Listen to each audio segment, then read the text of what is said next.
Welcome to another Explainer. Today, we are diving straight into a really fierce, fascinating critique of Prime Minister Anthony Albanese's recent trade deals with India. We're going to be unpacking a highly critical analysis recently put forward by the Two Worlds Collide podcast. Now, just to be super clear right out of the gate, our goal here is absolutely not to take a political side. We are simply unpacking the source material and visually organizing their arguments so you can understand exactly what's being claimed. Because honestly, understanding a critique like this gives us an incredibly clear window into the messy, complicated reality of modern global trade. Here is our roadmap for today. We're going to map out the speaker's multi-layered argument across 5 key pillars. First, the foreign trade critique. Second, the resource export paradox. Third, offshoring superannuation. Fourth, immigration and remittances. And finally, the demand for reciprocity. All right, part 1, unpacking the foreign trade critique and setting the stage. The podcast really anchors its entire economic argument on this exact, pretty intense phrase. The speaker claims that the current government, which they actually describe as a Fabian Society labor-controlled government, is actively prioritizing foreign entities over domestic Australian interests. You see, the catalyst for this whole critique was Prime Minister Albanese preparing to sign a new deal to send Australian uranium to India. And the host? Well, they see this not as some great diplomatic victory, but as a direct betrayal of domestic interests.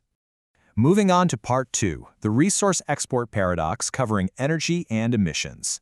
This point brilliantly illustrates the perceived hypocrisy the host is calling out. Think about it.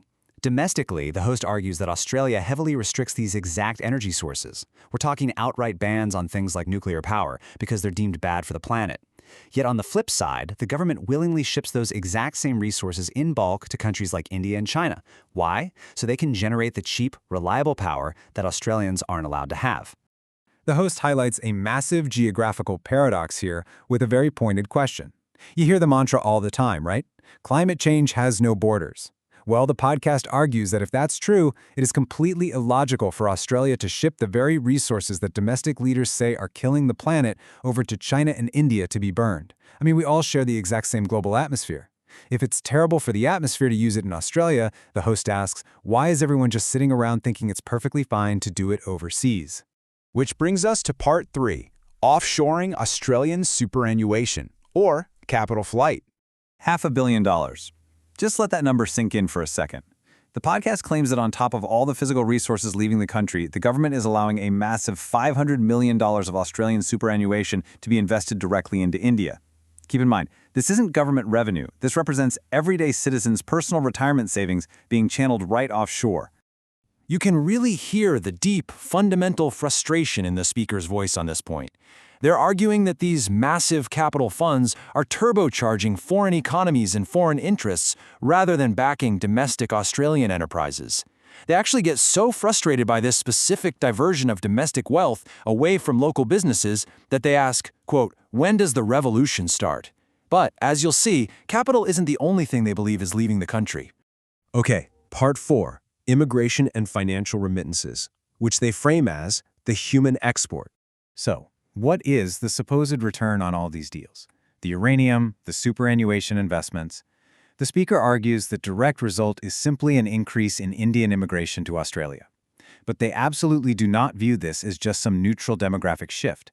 No, they link this expected immigration directly to massive financial remittances, suggesting that immigrants are essentially being used as a mechanism for exporting capital right back out of the country. Let's look at the math the host provides, because it is pretty staggering. For the year 2025 alone, immigrants are expected to send $7.3 billion back home. Converted, that is 11 billion Australian dollars annually. To put that into perspective, that is roughly 920 million Australian dollars leaving the domestic economy every single month. The host views this as an enormous, continuous drain of capital that is a direct result of this bilateral relationship. And finally, part 5, the demand for reciprocity, where we summarize these grievances. Pulling it all together, the podcast passionately argues that these trade deals just don't make sense for everyday citizens. Their core argument is that India is basically acting as an extractive force. They claim foreign powers are draining Australian natural resources, siphoning off domestic superannuation funds, and leveraging human movement as an export to continuously send capital offshore. In the host's view, Australia is facilitating all of this without getting any adequate reciprocal benefit in return. And this all builds to their ultimate grievance about basic economic fairness. The speaker draws a really sharp contrast between how domestic and foreign entities are treated. They point out that domestic natural resource sectors, like the gas industry, are actively targeted by taxation.